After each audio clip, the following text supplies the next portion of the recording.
Hello students, आज हम physics chapter sources of energy में नेक्स्ट टॉपिक पढ़ेंगे कन्वेंशनल सोर्सेज ऑफ एनर्जी। ठीक है, in the previous videos I taught you about renewable and non-renewable sources of energy and good source of energy.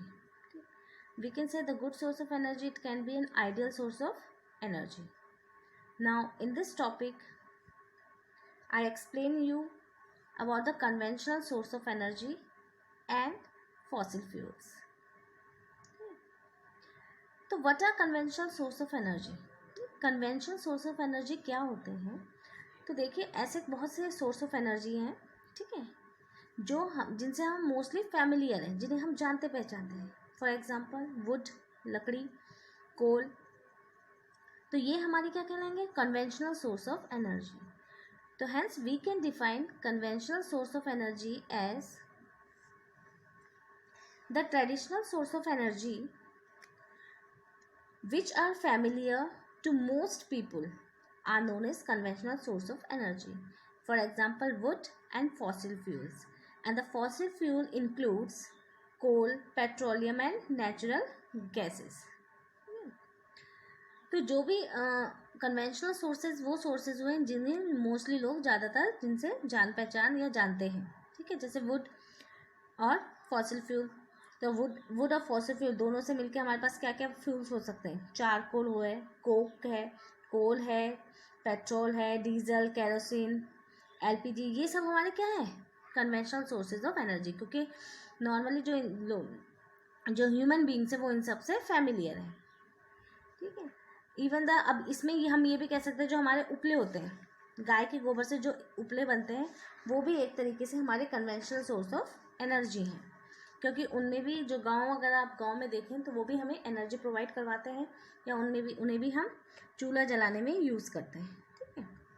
Now the next one is fossil fuels. Fossil fuels क्या होता है? देखिए, आप काफ़ी time से previous की क्लासेस में भी फॉसिल फ्यूल्स के बारे में पढ़ते आ रहे हैं।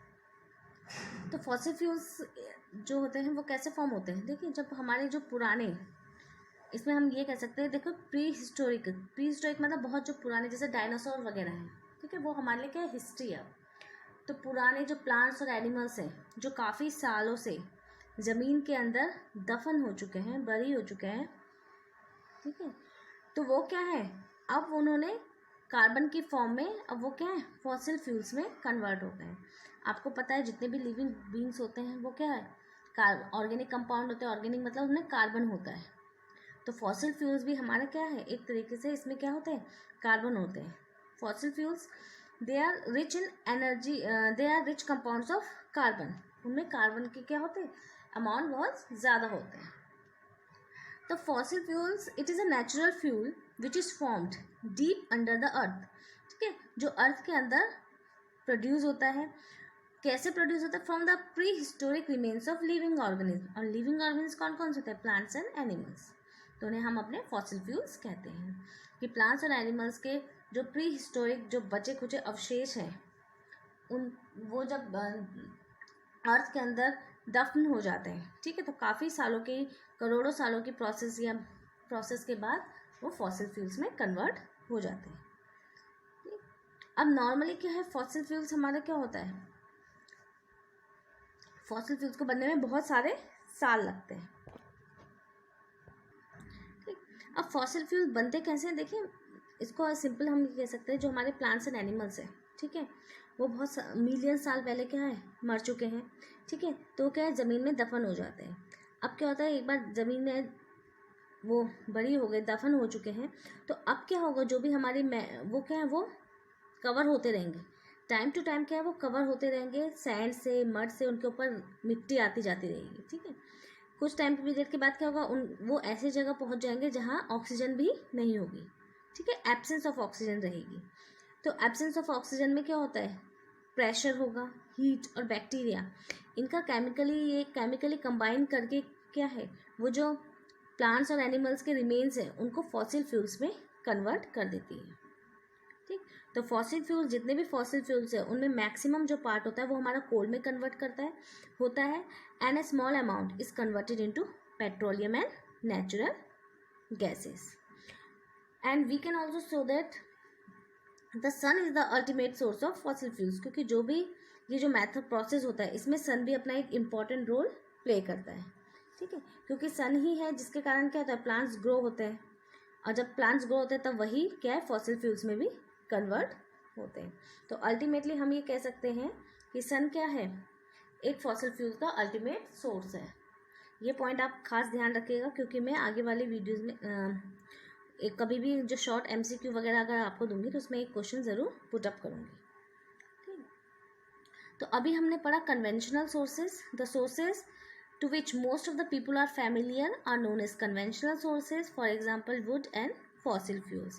And fossil fuels are formed from prehistoric remains of plants and animals. Now the main important topic regarding fossil fuels is their disadvantages. कि fossil fuel जो होते हैं इनसे डिसएडवांटेज क्या होता है, हमें नुकसान क्या होता है। देखिए आप कोई भी चीज़ यूज़ करें, ठीक है, हर किसी का एडवांटेज और डिसएडवांटेज होते हैं। जिसके ज़्यादा डिसएडवांटेज होते हैं और फ़ायदे कम होते हैं वो हमारे लिए क्या होता है, हार्मफुल, हम उसको हम अपनी लाइफ के लिए हार्मफुल कंसिडर करते हैं। तो यहाँ पे डिसएडवांटेजेस में क्या है, सबसे पहले तो क्या है, जब हम फॉसिल फ्यूल्स को बर्न करते हैं, कोल, पेट्रोल, डीजल, ठीक है, इनसे ये प्रोड्यूस करते हैं एसिडिक गैसेस जैसे sulphur dioxide and nitrogen oxides, ठीक है। अब जब ये एसिडिक गैसेस प्रोड्यूस करेंगे तो यही गैसेस आगे चल के एसिड रेन को प्रोड्यूस करती है। अब एसिड रेन यानी जब रेन है वही हमारा क्या है, एसिड में है, तो प्लांट्स और एनिमल्स भी क्या है, वो उनको डिस्ट्रॉय करेगी, सॉइल की फर्टिलिटी को डिक्रीज करेगी। तो the first main disadvantage of fossil fuel that the burning of fossil fuel produces acidic gases which in turn causes acid rain, ठीक है, कि फॉसिल फ्यूल्स के बर्न करने से एसिडिक गैसेस प्रोड्यूस होती है जैसे कि sulphur dioxide and nitrogen oxides, और ये गैसेस बाद में एसिड रेन को प्रोड्यूस करती है। एसिड रेन प्रोड्यूस होगी तो क्या होगा, प्लांट्स और एनिमल्स डैमेज हो जाएंगे, हमारी सॉइल की फर्टिलिटी रिड्यूस हो जाएगी, वो भी एक टाइम पीरियड के बाद, after a time it will become acidic, soil become acidic, ठीक। Next one, now the second one is concentration level of carbon dioxide increases, ठीक है। The burning of fossil fuel produces large amount of carbon dioxide gas in the atmosphere, ठीक है। Although carbon dioxide gas is not harmful to us, ठीक, हम सब जानते हैं कि कार्बन डाइऑक्साइड गैस हमारे हार्मफुल नहीं है, लेकिन लॉन्ग टर्म में, लेकिन अगर कॉन्टिन्यूसली कार्बन डाइऑक्साइड का लेवल अगर इंक्रीज होता रहा एटमोसफेयर में तो क्या होगा, उससे क्या होगा, हमारा ग्रीन हाउस इफेक्ट, ठीक है, इसके कारण क्या होगा, ग्रीन हाउस इफेक्ट इंक्रीज होगा जिसके कारण अर्थ का टेम्परेचर बढ़ जाएगा, ठीक। ये आप ऑलरेडी वैसे भी green house effects 9th class में भी पढ़ चुके हैं, ठीक है। Smoke, burning of fossil fuel produces a lot of smoke which causes pollution in the air. Fossil fuels के बर्न होने से क्या था, बहुत सारा धुआं प्रोड्यूस होता है, स्मोक प्रोड्यूस होता है जिसके कारण हमारा एटमोसफेयर पॉल्यूटेड होता है। And the last one, a lot of ashes produced, means कि जब भी हम फॉसिल फ्यूल बर्न करते हैं तो कम्प्लीटली बर्न नहीं होता, ठीक है, बहुत सारा कूड़ा होता है, या बहुत सारा हम बोल सकते हैं राख, या अपने बर्न होने के बाद वो बहुत सारी क्वांटिटी में रेसिड्यू बचा देता है, ठीक है, जो कि हमारे लिए यूजलेस हो जाता है। तो ये क्या थे इसके फॉसिल फ्यूल्स के डिसएडवांटेजेस जो हमारे लिए बहुत हार्मफुल है। नाउ नेक्स्ट वन, कि अब डिसएडवांटेज तो हैं फॉसिल फ्यूल के, लेकिन हम उन्हें कंट्रोल कैसे करेंगे, ठीक है। तो देखिए टाइम टू टाइम जैसे कि जैसे जैसे हम लोग क्या होता है, साइंस की फील्ड में डेवलपमेंट कर रहे हैं, ठीक है, डेवलप्ड हो रहे हैं, तो हमारे पास और भी मेथड्स आ रहे हैं इन सबको reduce. Now the next one is controlling the pollution cause by the fossil fuels, ठीक है। इसमें फर्स्ट देखिए आपको पता है कि जो हमारे ऑटोमोबाइल्स हैं, व्हीकल्स वगैरह, इनसे भी काफ़ी सारा हमारा पॉल्यूशन क्रिएट होता है।